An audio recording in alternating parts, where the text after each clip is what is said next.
Hello and a very warm welcome back to Talking Europe. Well, 70 to 100 billion euros are lost every year in potential revenue to the EU, lost in a system whereby countries kind of help companies avoid paying taxes. Landlocked Luxembourg was the first to be accused of setting up deals with large multinationals, but it wasn't alone for long.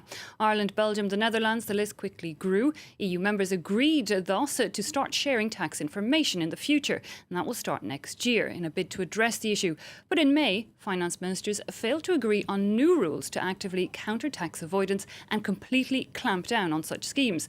What's more, Luxembourg once again under suspicion, this time of making verbal deals with companies in order to keep them secret. To find out more, we have Luxembourg's Finance Minister, Mr. Pierre Gramegna. Thanks so much for coming to the show. Let's start with those most recent comments. First, by a Belgian newspaper, I believe, that there was verbal deals now being struck with companies in Luxembourg. You deny this? Well, I have denied it last week. I confirmed that there are no oral deals in Luxembourg. In fact, we have only written rulings, and that's the only thing that makes sense, because a oral ruling fails to achieve the goal of what the ruling is. A ruling is giving certainty to a company which law is going to be applied. It gives legal certainty, and it's not a deal. It's just confirming an existing regulation. And I would like to underline that, on the contrary to what has been maybe said or suggested, we were among the countries that have last year pushed to have an automatic exchange of information on rulings. And it was agreed last year during the Luxembourg presidency that we should do that as quickly as possible, and we have agreed to it. And so Luxembourg is part of the solution, not part of the problem. Okay, one wonders where that article came from. We saw there, on a slightly different note, but on this tax avoidance schemes that we did see in the past across the European Union. This idea where multinational companies would be based in one, making profits in another EU company, declaring taxes in the lowest cost to them, the country with the lowest tax costs. We had another meeting of finance ministers across the EU in May, didn't get the unanimous vote that it needs. And lots of countries, notably the smaller ones like Luxembourg, like Ireland, they're not really willing. They claim they need to keep certain tax advantages, really, to attract people to set up in their countries. No, that was not the discussion that we had last week. So I think it was the very first time we had the opportunity to have a real political discussion at ministerial level about this directive. So I think it's very legitimate that we have a first political round. Experts have met through the months since January to come up with certain improvements, certain changes. And this tour de table that we did allowed us to see on which point we still need to work a little bit. We saw recently in France this raid on Google, trying to get those back taxes from the large multinationals that didn't break the law, but they were using a system that was open to them. Do you think the EU will get its taxes back? I don't know. I don't know, but you have given part of the answer. If what the company has set up as a system is legal, it's very difficult to claim some money back. In fact, I've been questioned very often on this issue about international taxation, and I said it's no use to pinpoint one single country. We have to realize that we live in a world where the international framework of taxation has been invented and set up 100 years ago, which does not correspond neither to our needs, neither to the new economy, neither to the realities that we know. So we have now, with the OECD G20 BEPS project, a new framework. Overhaul. And so that will be conducive to a more ethical and more fair tax system, which we all are calling for. One positive note that came out, or at least looks positive from the outside of the finance ministers there in May, was the Greek situation. They were, the next part of their bailout has been handed out. However, division still between those creditors, the IMF and the EU leaders. Is Greek debt now going to be relieved somewhat of some of its debt? Are we going to make it that bit easier? Well, I would like to maybe insist that it was excellent news that we found a solution last week. We agreed on two major things. One, we agreed that Greece has implemented the measures that it had promised to pass through Parliament to allow the disbursement of the first sums of money of the bailout package. So Greece has done its part of the way. Now we're going to disburse more than 10 billion euro in the next couple of days and weeks. So that's good news. The second good news is that there was in parallel a discussion to readjust the debt payment, the debt schedule of Greece. There we have agreed on some numbers, on a kind of framework that still needs to be detailed a little bit more, but we have agreed with it. And the IMF has asked for a little bit more time to work out its numbers. It is our wish of the Eurogroup that the IMF continues to be involved. And for me, I think the news from last week is basically only positive news, because everybody is doing its part of the deal, and I think the risk of Brexit is getting close to zero.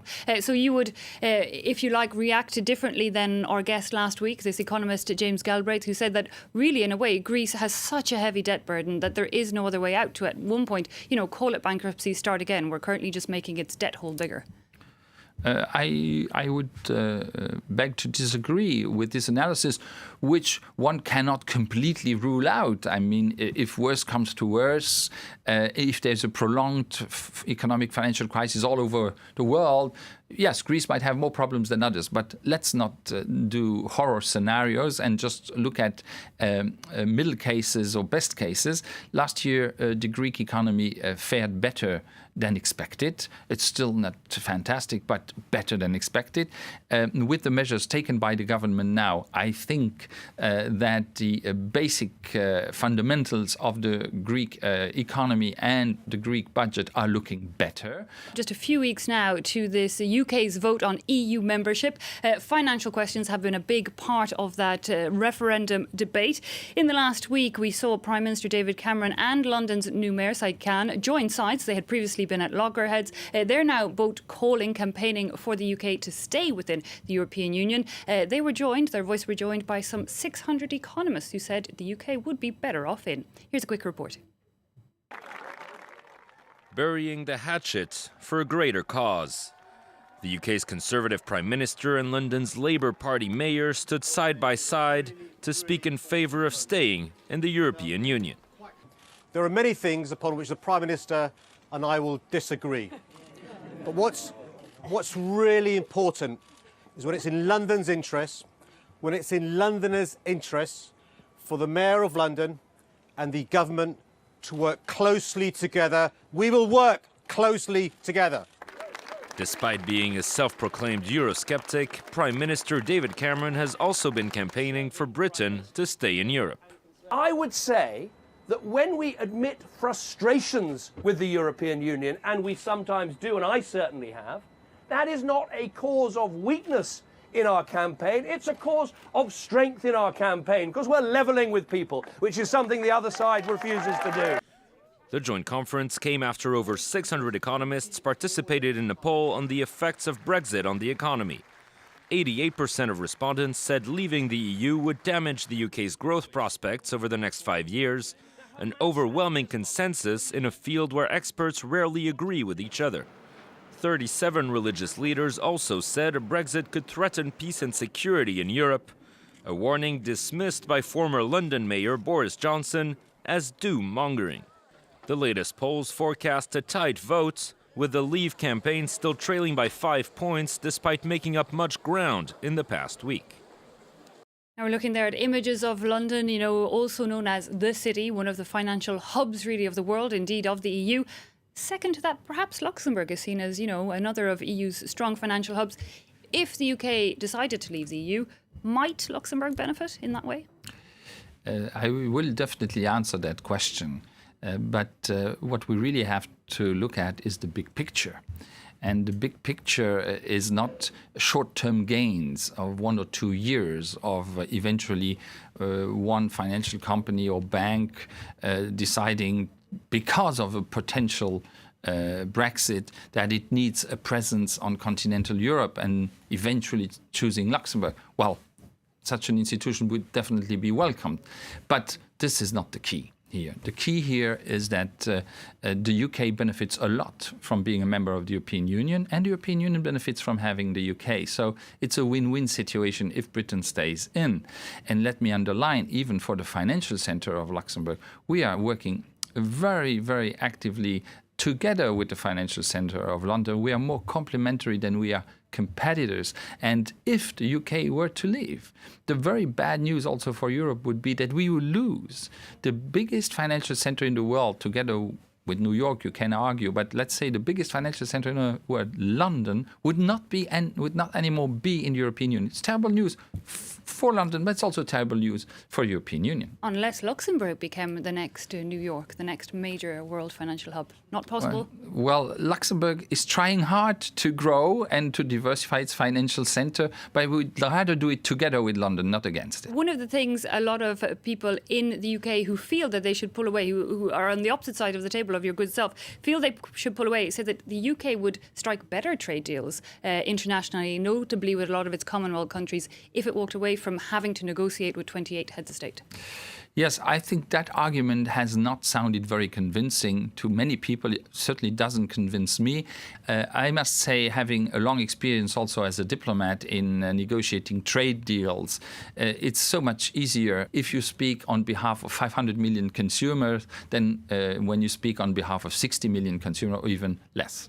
If the UK left, for example, would Luxembourg keep its trade deals? Would you keep relations with the UK if it was no longer an EU country? Well, it would open up a kind of complicated negotiation with the United Kingdom, a subject that really nobody has dared to go into details, because we will have to unwind the relations that we have with the United Kingdom, which for the moment now benefits fully from the European single market, from the European single market also for financial services.